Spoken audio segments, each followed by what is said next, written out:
ফজরের নামাজে আমাদেরকে ডাকে না, সালাতু খায়রুম মিনান নাওম, নামাজ দামি কি থেকে?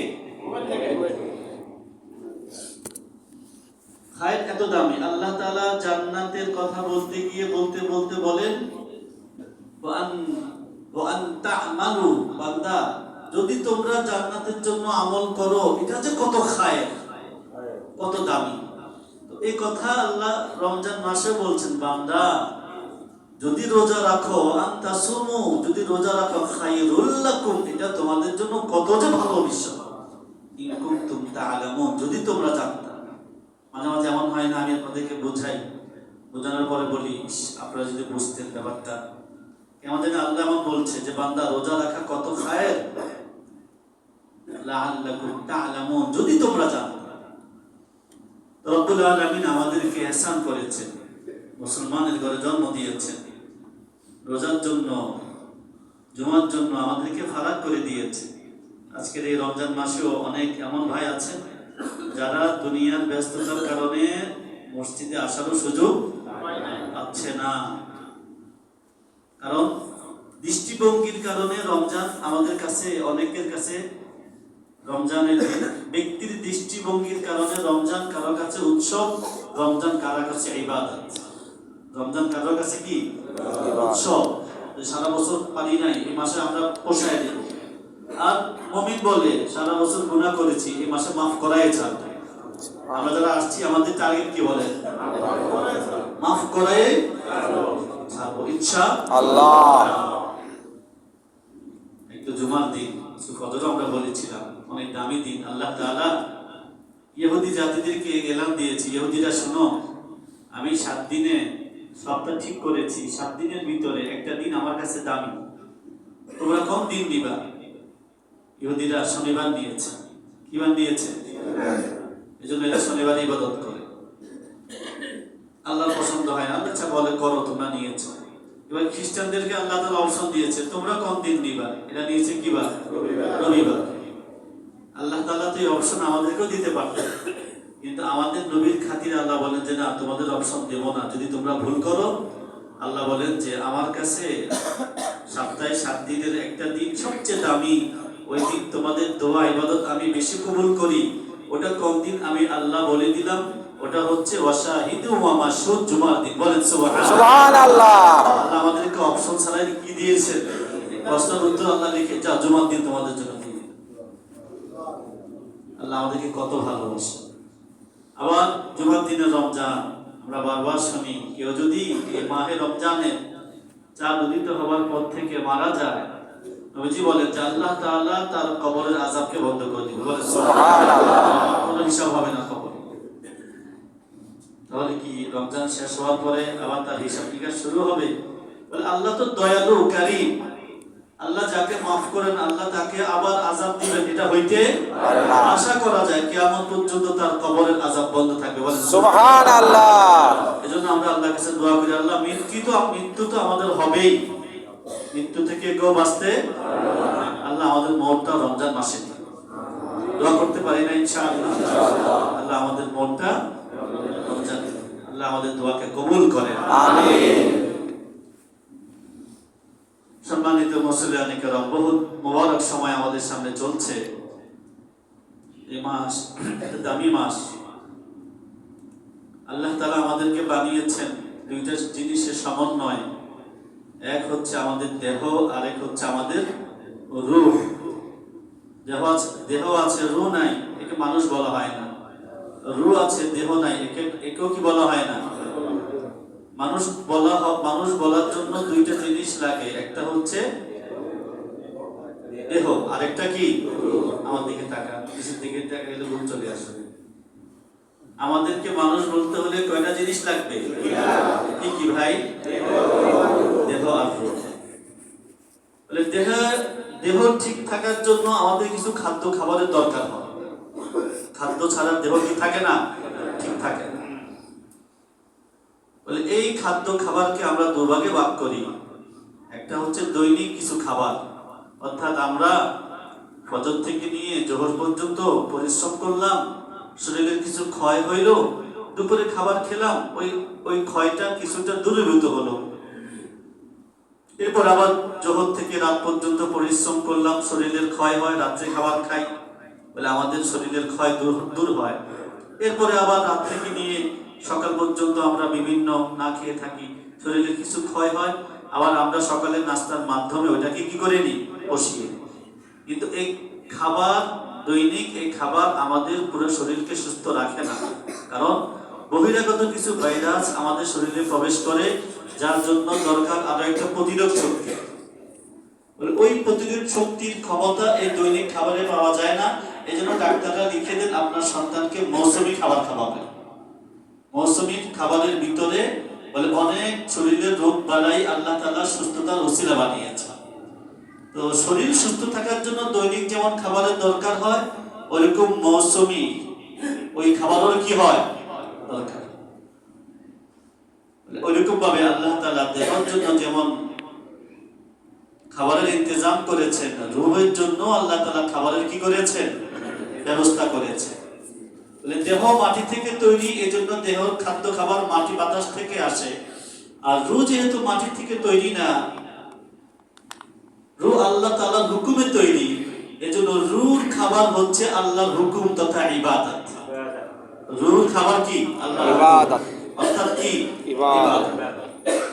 বলে দেহের খাবার যেমন দুভাগে বিভক্ত, আল্লাহ তাআলা আমাদের জন্য রূহের খোরাকও দুভাগে কি করেছেন, একটা হচ্ছে দৈনিক খাবার।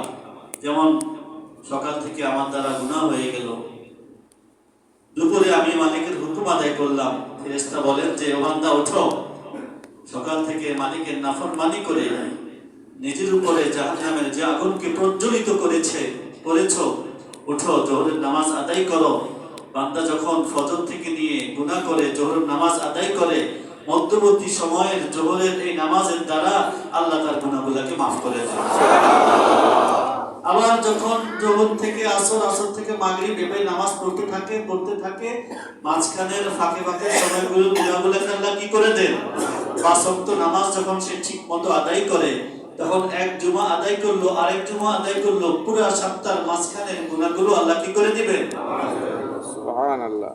এটা হাদিস। এটা হচ্ছে রূহের বলে দৈনিক খোরাক।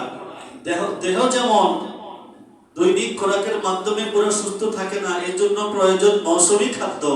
বলে রূহ এটাও দৈনিক খাবারের মাধ্যমে পুরো সুস্থ থাকে না, এর জন্য দেহের যেমন বহিরাগত শত্রু আছে, আমাদের রূহেরও বহিরাগত কিছু কি আছে, ইবলিস শয়তান আছে কি নাই, মানুষ শয়তান, জিন শয়তান আছে, এরাও মাঝে মাঝে আমাদের রূহকে দুর্বল করতে চাইবে। এজন্য আল্লাহ তাআলা বলেন বান্দা দৈনিক ইবাদতের মাধ্যমে তোমার রূহ পুরোপুরি সুস্থ থাকবে না, এজন্য তুমি মৌসুমী খাবার তথা মৌসুমী ইবাদতকে কাজে লাগাও, তাহলে আমি আল্লাহ তোমার রূহকে সুস্থ রাখবো। বলেন সুবহানাল্লাহ। আর মৌসুমী ইবাদতের ভিতরে সবচেয়ে দামি ইবাদত হচ্ছে কি মাস, বলে দেহ এটা আজকে আছে কালকে নাও থাকতে পারে, কিন্তু রূহ কখনো কি হবে না, শেষ। আমাদের দেশে চক্ষু বিজ্ঞান পাওয়া যায়, হার্ট ফাউন্ডেশন পাওয়া যায়, বিভিন্ন পঙ্গু হাসপাতাল পাওয়া যায়, আমাদের দেশে রূহ ফাউন্ডেশন আছে। হ্যাঁ, আমি দুনিয়াওয়ালারা বিভিন্ন ফাউন্ডেশন বানাবে, আমি তোমাদেরকে একটা ফাউন্ডেশন দিলাম, রমজান ফাউন্ডেশন। কি ফাউন্ডেশন? এই রমজানের হসপিটালে ভর্তি হয়ে যাবা, সারা বছর গুনাহ করে রূহকে যে দুর্বল বানিয়েছিলে, লাআল্লাকুম তাত্তাকুন, আমি আল্লাহ তাকওয়া দিয়ে তোমার রূহকে শক্তিশালী করব। বলেন সুবহানাল্লাহ। যেমন জানি আল্লাহ এই কথা বলতে চাচ্ছেন, বান্দা এই এক মাস আমার হালাল বিষয় ছেড়ে দাও। হালাল বিষয়, বিবির সাথে থাকা হালাল, খাদ্য খাবার খাওয়া হালাল। আল্লাহ বলেন দিনের বেলায় এই হালালটা ছেড়ে দাও। এই হালাল যখন তুমি এক মাস হালাল ছাড়বা, হালালকে ছেড়ে দিবা আমার হুকুমে, 11 মাস হারাম ছাড়ার তৌফিক আমি আল্লাহ তোমাকে দেব। সুবহানাল্লাহ। এটা কেমন জানি আরো সহজে আমরা বুঝি। ডাক্তার সাহেবের কাছে মাঝে মাঝে আমরা যাই, ডাক্তার বলেন যে আপনাকে ইনজেকশন দিতে হবে। আচ্ছা, ইনজেকশন যখন দেয় ব্যথা লাগে না আরাম লাগে? ব্যথা লাগে না? বাচ্চাদেরকে কি বলবেন কষ্ট হয়, বলে ব্যথা লাগে, টাকাও দিতে হয়, ব্যথাও পেলাম, আবার কি দিতে হয়, টাকাও দিতে হয়। আবার ডাক্তার যে আমাকে ব্যথা দিচ্ছে, ডাক্তারের সাথে আমার শত্রুতামিও, ডাক্তার আন্তরিকতার সাথে আমাকে ইনজেকশন দিচ্ছে, ইনজেকশন নিয়ে বলে খুশি হয়ে যায়, যা একটা ওষুধ দিলাম, ডাক্তারকে হাদিয়াও দিলাম, কিন্তু কষ্টও করলাম। বলে এর দ্বারা কি হলো? আমি আমার শরীরকে ঠিক করলাম। আল্লাহ তাআলা কেমন জানি বলেন যে তুমি ওই হসপিটালে ভর্তি হতে পারলে দেহ ঠিক করার জন্য, তুমি আসো রমজানের হসপিটালে ভর্তি হও, ওই ডাক্তারের মতো আমি তোমাকে হালকা একটু কষ্ট নামক না খাওয়ায় রাখবো, এর দ্বারা তোমার রূহকে আমি আল্লাহ শক্তিশালী করবো। বলেন সুবহানাল্লাহ। এজন্য কোরআন ও কারীম রমজানের মাকসাদ এভাবে বয়ান করেছে, কুতিবা আলাইকুমুস সিয়াম, তোমাদের উপর আমি রোজা ফরজ করেছি। শেষে গিয়ে আল্লাহ বলেন লাআল্লাকুম তাত্তাকুন, এর মাকসাদ হচ্ছে তোমরা তাকওয়াওয়ালা হবা। তোমরা কি হবা? তোমরা ঈমানওয়ালা, আমালওয়ালা হবা, তোমাদের রূহ, তোমাদের দেহ শক্তিশালী হবে। কোরআন ও কারীমের আয়াতে আল্লাহ তাআলা বলেন ইয়া বানি আদম, এ আদম সন্তান, কাদ আনজালনা আলাইকুম লিবাসান ইওয়ারি সাওআতিকুম ওয়া রিশা, আমি তোমাদেরকে পোশাক দিয়েছি। আমরা যে পোশাক পরি, এই পোশাক আল্লাহ তাআলা আমাদেরকে বিধান দিয়েছেন পোশাক পরার জন্য।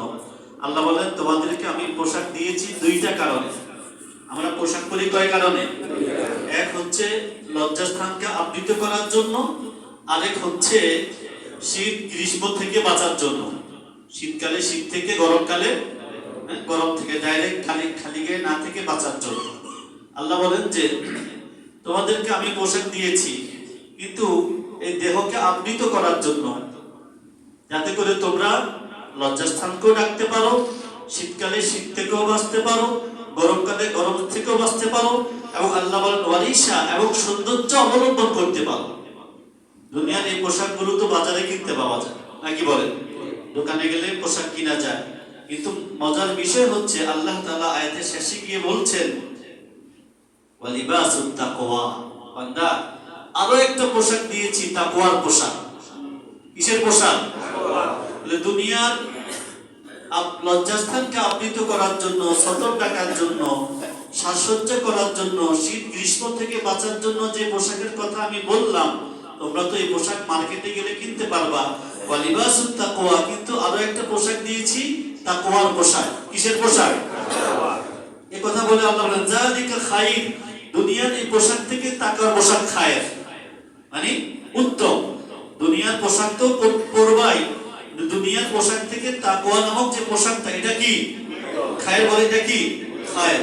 যালিকা খায়র, যালিকা মিন আয়াতিল্লাহ লাআল্লাহুম ইয়াযাক্কারুন, যদি তোমরা আমার উপদেশ গ্রহণ করতা, আমার এই নিদর্শন বুঝতা কত দামি। এখন আমরা বলি দুনিয়ার পোশাক তো মার্কেটে পাবো, তাকওয়ার পোশাক কোথায় পাবো? তাকওয়ার পোশাক দরকার আছে কি নাই? আছে। আল্লাহ কেমন জানি আল্লাহকে জিজ্ঞেস করলাম, আল্লাহ তাকওয়ার পোশাকটা মার্কেটটা বলে দেন। আল্লাহ বলেন কুতিবা আলাইকুমুস সিয়াম, বান্দা রোজা রাখো, আমি আল্লাহ তোমাদেরকে তাকওয়ার পোশাক পরায় দেব। বলেন সুবহানাল্লাহ। রোজা রাখলে কি পরায় দিবে? তাকওয়া মানে কি? তাকওয়া মানে হচ্ছে সংযমী হওয়া, বিরত থাকা। বিরত থাকা অর্থাৎ গুনাহ থেকে বিরত থাকা, গুনাহ থেকে কি হওয়া? সংযমী হওয়া। বলে বান্দা যদি রোজা রাখে, আল্লাহ জিম্মাদারি হয়ে যায় তাকে গুনাহ থেকে বিরত রাখা, যদি রোজার হক আদায় করে। এজন্য সাহাবায়ে কেরাম রোজাকে, বলে রোজার ব্যাপারে এই পরিমাণ ফজিলত বয়ান করা হয়েছে, অন্য কোন নামাজ বাদ দিয়ে অন্য কোন আমলের প্রতি এই পরিমাণ ফজিলত বয়ান করা হয়। রোজা এটা আল্লাহর মেহমান বলা হয়েছে। রোজা এটা কার মেহমান? রাসূল বলতেন মেহমান আসছে, আল্লাহর মেহমান আসছে, তোমরা মেহমানকে সম্মান করো। এজন্য আল্লাহ বলেন যে রোজা তুমি রাখবা, তোমার রোজার পুরস্কার কি কোনো ফেরেশতাও জানবে না। মায়ানে আশুকে মাশুকে জামানজিস কিরামান কাতিবিনরা হাম খবর নিস, কিরামান কাতিবিনও জানবে না তোমার রোজার দাম কি, কারণ রোজার দাম, পুরস্কার আমি আল্লাহ স্বয়ং তোমার হাতে বোঝাই দেব। এত দামি জিনিস, কারণ বান্দা আমার জন্য না খেয়েছিল, আমার জন্য যেহেতু বান্দা না খেয়ে বিবি থেকে দূরে ছিল, আল্লাহ বলেন যে এটা এত দাম তুমি বুঝবা না। এজন্য সাহাবায়ে কেরাম রোজাকে কেমন গুরুত্ব দিয়েছে। এক যুদ্ধ হয়েছে, ইয়ামামার যুদ্ধ। মুসাইলামাতুল কাজ্জাব এক মিথ্যা নবুয়ত দাবিদার, নাম শুনেছেন আপনারা? মুসাইলামাতুল কাজ্জাব আবু বকর রাদিয়াল্লাহু তাআলা আনহুর আমলে সেই নবী রূপে আবিষ্কার হওয়ার দাবি করেছে। ওই মুসাইলামাতুল কাজ্জাবের সাথে সাহাবায়ে কেরাম তাবেঈনদের যুদ্ধ হয়েছিল, যার নাম ইয়ামামার যুদ্ধ। মুসাইলামাতুল কাযযাবের সৈন্য সংখ্যা ছিল 1,00,000। কত? যুদ্ধ পুরো কাহিনী বলা মাকসাদ না, মানে একটু সামনে উদ্দেশ্যটা বলা মাকসাদ। আর মুসলমানদের সৈন্য ছিল মাত্র 12,000। আমরা বলি অসম একটা সংখ্যার বিনিময়, একদিকে 1,00,000 আর একদিকে কত হাজার? 12,000। মুসলমানদের প্রথম সেনাপতির নাম ছিল যায়েদ রাদিয়াল্লাহু তাআলা আনহু, দ্বিতীয় সেনাপতির নাম ছিল সালেম রাদিয়াল্লাহু তাআলা আনহু, তৃতীয় সেনাপতির নাম ছিল হাবিব রাদিয়াল্লাহু তাআলা। এই যুদ্ধে 700 মুজাহিদ শহীদ হয়েছে। এই যুদ্ধে 3,000 মুজাহিদ শহীদ হয়েছে, 700 কোরআনের হাফেজ শহীদ হয়েছে। 700 কি শহীদ হয়েছে? কোরআনের হাফেজ। এক সাহাবী বলেন যে আমি যুদ্ধের শেষে কোন মুসলমান আহত ব্যক্তির খোঁজ নিতে বের হলাম পানি নিয়ে। কেউ যদি জীবিত থাকে তাকে একটু পানি পান করাবো। খুঁজতে খুঁজতে ওই দ্বিতীয় সেনাপতি সালেম, কি নাম? সবাই বলতে হবে, কি নাম? সালেম। ওনাকে পাইলাম, দেখলাম ওনার রূহ এখনো বাকি আছে। আমি ওনার মাথাটা আমার রানে নিলাম, নিয়ে ডাকলাম, ইয়া সালেম। সালেম চোখ খুলেছে, বলে কে? বলে আমি অমুক। সালেম বলে আমি। সালেমকে কিছু বলার আগে সালেম জিজ্ঞেস করেছে, আগে বলো যুদ্ধের খবর কি? তখন আমি তাকে বললাম, তোমার রক্তের বিনিময়ে, তোমাদের রক্তের বিনিময়ে 1,00,000-এর বিপক্ষে আল্লাহ তাআলা 12,000-কে 3,000 জান কুরবানি দিয়ে মুসলমানদেরকে বিজয় দিয়েছেন। বলেন সুবহানাল্লাহ। এবার উনি বলেন যে সালেম, তোমার তো এখনো রূহ বাকি আছে, একটু হা করো, তোমার মুখে একটু পানি দিই, একটু পানি তুমি পান করো।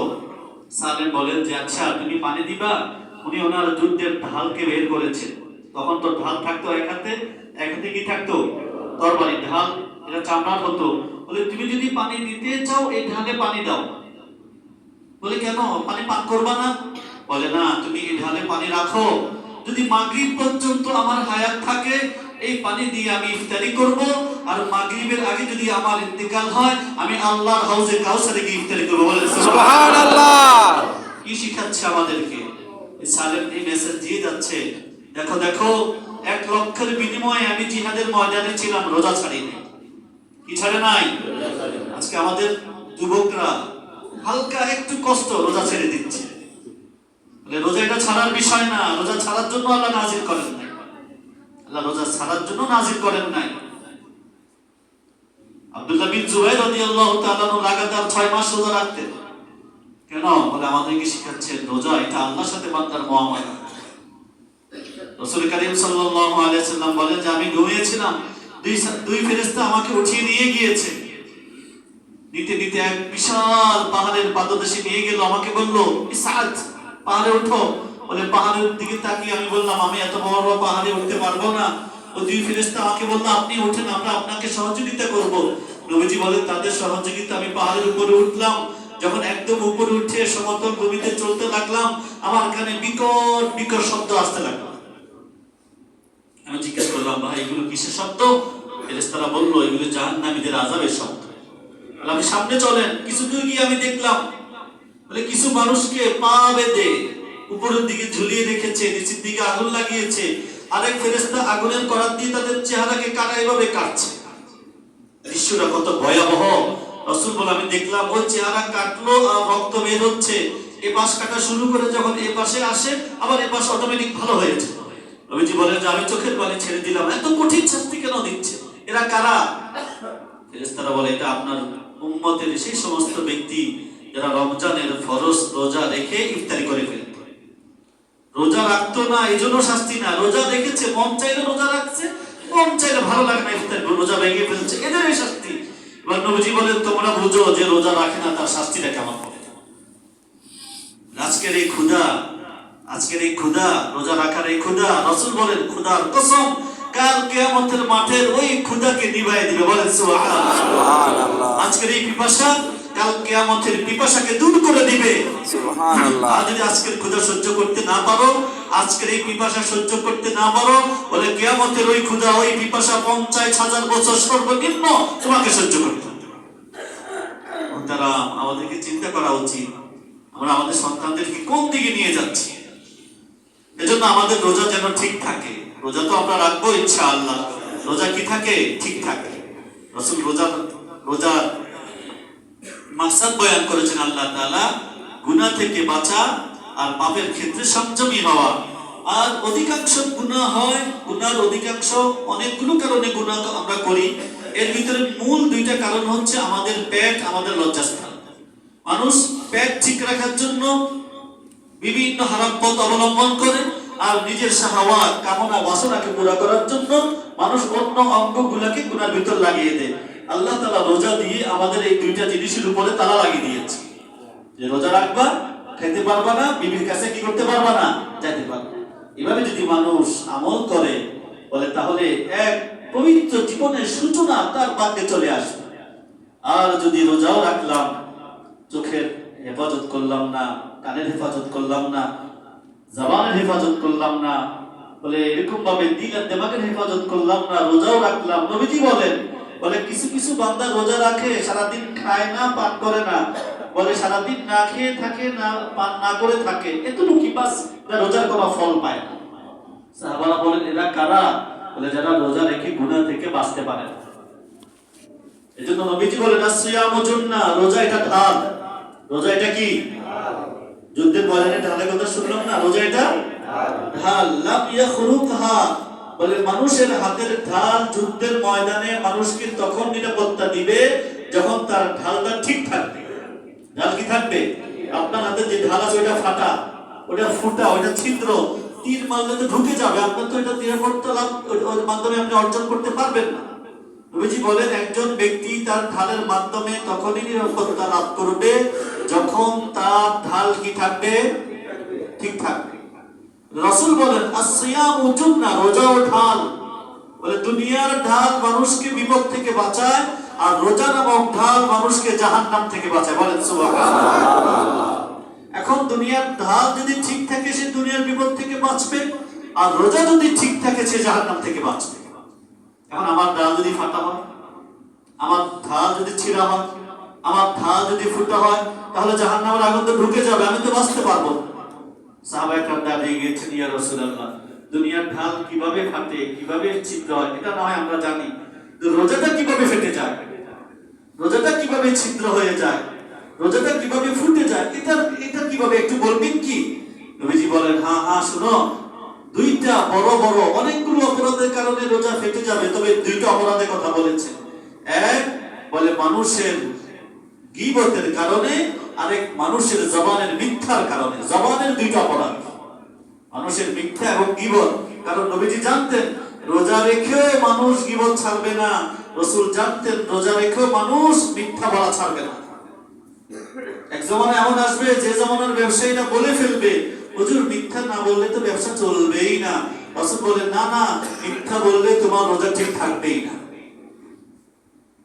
আর সত্য বলার কারণে যদি তোমার লাভ কম হয়, তুমি এই কথা জেনে রাখো, আল্লাহি আ'লাম, আল্লাহর কসম, ওই অল্পের ভিতরে আল্লাহ অধিক বরকত দিবেন। দিতে পারে কিনা বলেন? পারে। এজন্য রাসূল বলেন, দুনিয়ার ঢাল তো বলে যে কোনো কারণে ফেটে যায়, আর রোজা নামক ঢাল ফেটে যায় মিথ্যার দ্বারা, আর কিসের দ্বারা? বলেন, ইবাদতের দ্বারা। এগুলো থেকে আমাদেরকে বাঁচতে হবে। এভাবে যদি সব অঙ্গ প্রত্যঙ্গগুলোকে আমরা গুণামুক্ত রাখতে পারি, ইনশাআল্লাহ আমাদের রোজা সালিম থাকবে। আর আমরা যদি আজকে বাড়া যায়, খোদার কসম, এই রোজা আমার আর আপনার মাঝখানে জাহান্নামের ঢাল হয়ে দাঁড়িয়ে যাবে। নাউযুবিল্লাহ। জাহান্নাম আমাদেরকে স্পর্শ করতে পারবে না ইনশাআল্লাহ। রোজা দিয়ে আল্লাহ আমাদেরকে না খাওয়ানো মাকসাদ না, যে বান্দা না খেয়ে থাকে, এটা মাকসাদ না। মাকসাদ হচ্ছে, রোজার উদ্দেশ্য হচ্ছে, বান্দা সারা বছর তুই জাহান্নামের কাছে পৌঁছে গিয়েছিস, 11 মাস নাফরমানি করতে করতে তুই জাহান্নামের কাছে পৌঁছে গিয়েছিস, শয়তান তোকে ইবাদত করতে দেয় নাই, আমি তোকে সবচেয়ে বেশি ভালোবাসি, এই দেখ শয়তানকে বন্দী করে ফেললাম। এই জন্যই তো রমজানে মুসল্লি কি হয়? বেশি হয় না? শয়তান তো নাই। অনেকে আসে না, কিন্তু এরা কেন আসে না? বলে এরা এদের নফসের কারণে আসে না। কিসের কারণে? এই যে ফ্যান চলে, সুইচ বন্ধ হয়েছে, সাথে সাথে ফ্যান বন্ধ হয়, একটু ঘুরে কিনা বলেন, শয়তান তো আপনাকে সারা বছর ঘুরাইছে, আল্লাহ না হয় বন্ধ করলো, আপনার দিন তো ঘুরবে। এই জন্য সারা বছরও গুণামুক্ত থাকতে হবে। আল্লাহ তাআলা রোজা দিয়ে আমাদেরকে কষ্ট দেওয়া উদ্দেশ্য না। অনেক সাহাবী আসছেন, ইয়া রাসূলুল্লাহ, আমরা চাই একাধারে 2 দিন রোজা রাখবো। কিভাবে রাখবা? বলে আজকে ইফতারি করবো, সেহরি খাবো, সারাদিন রোজা রাখবো, রাত্রে কিচ্ছু খাবো না, না খেয়ে থাকবো, পরের দিন আবার রোজা রাখবো, পরের দিন ইফতারি করবো। সহিহ বলে আমরা সিয়ামাইনি, 2 রোজা রাখবো। রাসূল না না, তোমার এত কষ্ট করার দরকার। তুমি সেহরি খাবার শেষ সময়, ইফতারি খাবার প্রথম সময়। মাসালা কি? সেহরি সুন্নত একদম শেষ সময়, আর ইফতারি সুন্নত ফার্স্ট টাইম, একদম শুরুতেই। বলে সতর্কতা 2 মিনিট, বলে না না, ইফতারি ফার্স্ট টাইমই করা, এটাই সুন্নত। অনেকে অতি উৎসাহিত যে আজান দেওয়ার পরে নামাজ পড়ে ইফতারি খাবো। নবীজি বলেন সে ইসলামকে ধ্বংস করে দিবে, কারণ সে নতুন কিছু আবিষ্কার করবে। এজন্য আল্লাহ তাআলা, আল্লাহ রাসূল এই কথা বলতে পারতেন, যদি না খাওয়ায় আমাদেরকে আল্লাহর কষ্ট দেওয়া উদ্দেশ্য হতো, রাসূল বলতেন ইফতারি দেরিতে খাবা, সেহরি আগে খাবা। কিন্তু মাসালা কি? ইফতারি আগে খাবা, সেহরি কেন? যাতে করে বান্দার কষ্ট কম হয়। এজন্য মুহতারাম, আল্লাহ তাআলা আমাদেরকে নিয়ামত দিয়েছেন, হ্যাঁ, বলে জবানের গুনাহ থেকে আমরা বেঁচে থাকবো, চোখের গুনাহ থেকে বেঁচে থাকবো। রোজার আগেও মোবাইল টিপতাম, রমজান মাসও ফেসবুক চালাই। বুঝলেন কি করেন? খবর দেখি। বলে খবর রাখবেন কি? রমজান তো বলে কবরের খবর নেওয়া উচিত। এক জমানার উম্মত এমন ছিল, রমজান মাস আসলে 7টা মিসারু নবীজি লুঙ্গি গিট্টু দিয়ে ফেলতেন। মাহে রমজান আসলে নবীজি লুঙ্গি কি করে ফেলতেন? বেঁধে ফেলতেন, বিবিদের কাছেও যেতেন না। আল্লাহর মেহমান আসছে বলতেন, এই যে আমাদের অতি নিকটের এক বুজুর্গ সাইকুল হাদিস আল্লামা জাকারিয়া সাহেব রহমাতুল্লাহি আলাইহি, তিনি একটি কিতাব লিখেছেন ফাজাইল আমাল। পৃথিবীর প্রত্যেক দেশে এই কিতাব পড়া হয়। ওনার ব্যাপারে এক কিতাব আমি পড়েছি। উনি এই মাহে রমজানে পুরা ওনার ঘরের, ওনার এলাকার কারোর সাথে কথা বলতেন না। পুরা মাস শুধু দিনে কোরআন কারীম তেলাওয়াত, রাতে কোরআন কারীম তেলাওয়াত, সকাল বিকাল রাত্র দিনে 30 দিনে 60 খতম কোরআন কারীম তেলাওয়াত করতে। বলে সুবহানাল্লাহ। আমাদের শুনলে বিশ্বাস হয় না, কি বলে? আমরা ঠেলে ঠুলে এক খতম দিতে কষ্ট হয়। হ্যাঁ, সারা বছর তো পড়িও না, পারিও না, কত ওয়াজ নসিহত ভাই, তারাবিটা পড়েন, একটা খতম শুনেন, তাও সময় হয় না। ওনারা রমজানকে কেমন কাজে লাগিয়েছে, অথচ এই উনি একাধারে জিন্দেগি 40 বছর হাদিস পড়িয়েছে। ওনারা তো এমনি আল্লাহ তাআলা কত কাছে পৌঁছে গিয়েছে। বলে এক সাহাবী ছিলেন, এই উম্মতের সবচেয়ে বড় আলেম, জাওয়াদ রাদিয়াল্লাহু তাআলা। উনি বলেন যে আমি আল্লাহ তাআলার কাছে এই দোয়া করি, আল্লাহ আমার হায়াতকে লম্বা করো। বলে কেন? যাতে করে কঠিন গরমের ভিতরে রোজা রেখে দুপুরে মসজিদে গিয়ে লম্বা লম্বা সিজদা করতে পারি। এই রোজা রেখে লম্বা লম্বা সিজদা করতে পারি, আল্লাহ এই জন্য আমার হায়াতটাকে কি করে দাও। মুআজ বিন জাবাল রাদিয়াল্লাহু তাআলা উনি বলেন যে আল্লাহ তুমি জানো যে আমি তোমাকে অনেক ভালোবাসি, কিন্তু আমি আমার হায়াতটা লম্বা চাই। বলে কেন? সবাই তো চাই হায়াত শর্ট, যাতে করে গিয়ে জান্নাতে ঘুমাবে। আল্লাহ আমার কাছে জান্নাতের যত নিয়ামত, যত মজা, এর চাইতে রমজানে রোজা রেখে দুপুরে মসজিদে গিয়ে গরমের ভিতরে লম্বা সিজদা জান্নাত থেকে আরো বেশি মজা। বলেন সুবহানাল্লাহ। ওনারাও তো মানুষ ছিল, আল্লাহ আমাদেরকে কত ihsan করেছে। এই নিয়ামতের শুকরিয়া কেমন করে আদায় করব? আল্লাহ যদি আমাকে আপনাকে আজকে ব্যস্ততার ভিতর সময় লাগাই দিতেন, আল্লাহ যদি আমাকে কোন দোকানদার, কাপড়ের দোকানদার বানাই দিতেন, সারা বছর না যা করি না করি রমজানের পয়সা নিয়ে মনোভাব দিতেন, আমার কি হইতো? আল্লাহ আমাদেরকে ভালোবাসে। এজন্য আমরা আমাদের রোজাগুলোকে ঠিক রাখবো তো ইনশাআল্লাহ। ইনশাআল্লাহ ঠিক থাকবে। মিথ্যাকে ছেড়ে দেওয়ার মাধ্যমে, গীবতকে ছেড়ে দেওয়ার মাধ্যমে। রাসূলের জামানাতে 2 মহিলা রোজা রেখেছেন, খুব কষ্ট, এমন কষ্ট যে ওনাদের মৃত্যুর নিকটে পৌঁছে গিয়েছে। নবীজিকে বলা হয়েছে, ইয়া রাসূলুল্লাহ, রোজার কারণে অনেক কষ্ট পাচ্ছে। নবীজি বলেন যে না, এক কাজ করো, ওদেরকে বমি করতে বলো, বাটি দিয়ে বমি করো। বমি করেছে, দেখলেন যে ওই বমির ভিতরে তাজা মাংস, রক্ত বমির ভিতরে পাওয়া গেল। তোমরা না রোজা রেখেছো, এই তাজা কোথা থেকে আসলো? বলে ইয়া রাসূলুল্লাহ, আমরা তো রোজা রেখেছি। নিশ্চয়ই তোমরা গীবত করেছো। গীবত করা মানে হচ্ছে নিজের আপন মরা ভাইয়ের গোশত খাওয়ার সমান। এই যে দেখো তোমার পেট থেকে বের হয়েছে। এই হাদিসকে উলামারা বলেন, এই হাদিস আমাদের পর্যন্ত পৌঁছানোর মাধ্যমে কোরআনের আয়াতের তরজমাকে আল্লাহ তাআলা বুঝিয়ে দিলেন যে রোজা বলে কোন নেককারকে রোজা কষ্ট দিবে না, আর কোন গুনাহগারকে রোজা শান্তি দিবে না। এটা পরীক্ষিত। মানুষ যত নেককার হয়, রোজা তার জন্য তত আরামের হয়। রোজা কি হয়? আর মানুষ যত গুনাহগার হয়, সে খালি বলবে যে আজান দেয় না কা, সূর্য ডুবে না কা, তার জান যায়, কারণ সে সহি তরিকা কি রাখে নাই। আমার কথা বুঝে আসছে আপনাদের? আপনি গুনাহ করে গুনাহগারকে আর আপনার নেককার রোজাকে দেখেন, বলে নেককারের রোজা কোনো কষ্ট নাই, ওদের কোনো মালুম নাই, আসলে বাস্তবিক তো। এই যে এত সময় কথা বলি আলহামদুলিল্লাহ, রাতে তারাবি, দিনে তেলাওয়াত, রোজার কোনো মানে মাহসুসই হয় না যে রোজা আছে, আগের মতোই তো। এটা কেন? বলে আল্লাহ তাআলা আমাদেরকে একটা তৌফিক দিয়েছে, এজন্য আমরা চেষ্টা করবো তো ইনশাআল্লাহ। সারা বছর আল্লাহ তাআলা বান্দাদেরকে মাফ করার জন্য বসে থাকেন, কিন্তু রমজানে দিনে রাতে দুনো সময় আল্লাহর আরশ প্রথম আসমানে, এখনো আল্লাহর আরশ কোন আসমানে? আল্লাহ তাআলা এখনো আমাদেরকে ডাকছেন, হালমি মুস্তাগফিরিন ফাস্তাগফিরুল্লাহ, বান্দা কেউ কি আছো মাফ চাইবা, আমার কাছে মাফ চাওয়া, মাফ করে দিও। সুবহানাল্লাহ, আল্লাহ তাআলার কাছে শুধু মাফ চাওয়ার দেরি, মাফ করতে দেরি হবে না। তবে রমজানে আল্লাহ 4 শ্রেণীর লোককে মাফ করবে না। কয় শ্রেণীর? আমরা আল্লাহর কাছে দোয়া করি আল্লাহ যেন আমাদেরকে এই শ্রেণীগুলোতে না ফেলান, বলেন আমিন।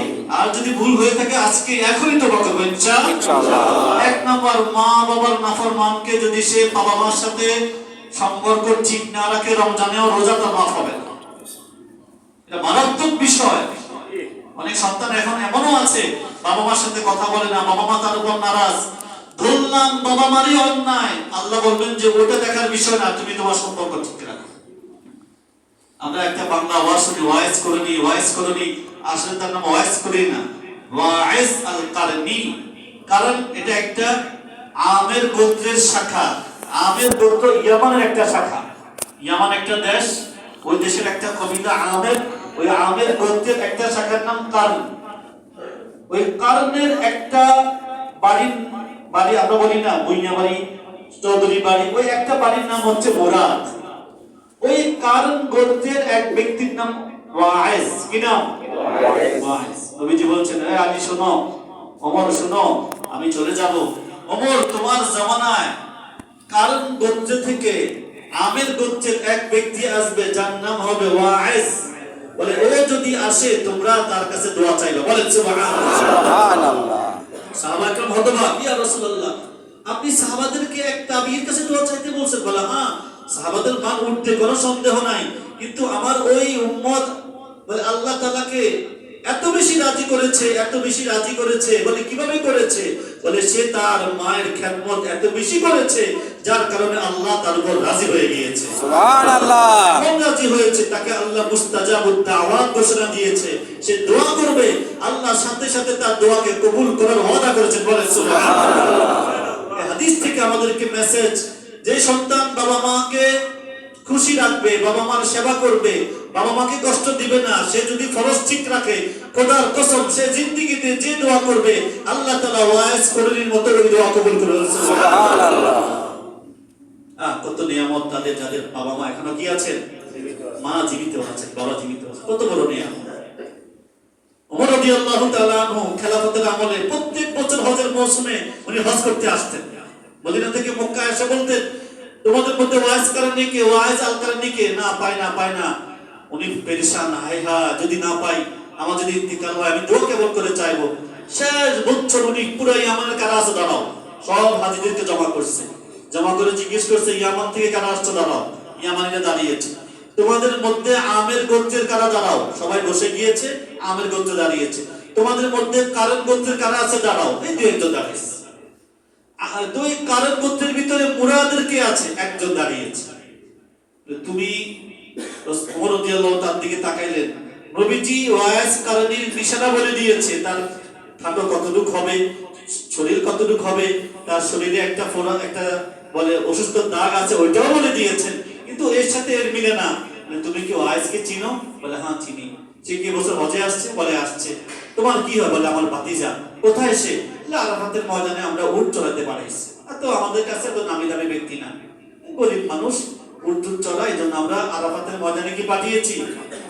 ওমর রাদিয়াল্লাহু তাআলা বলেন, আলী কোথায়? তাড়াতাড়ি চল।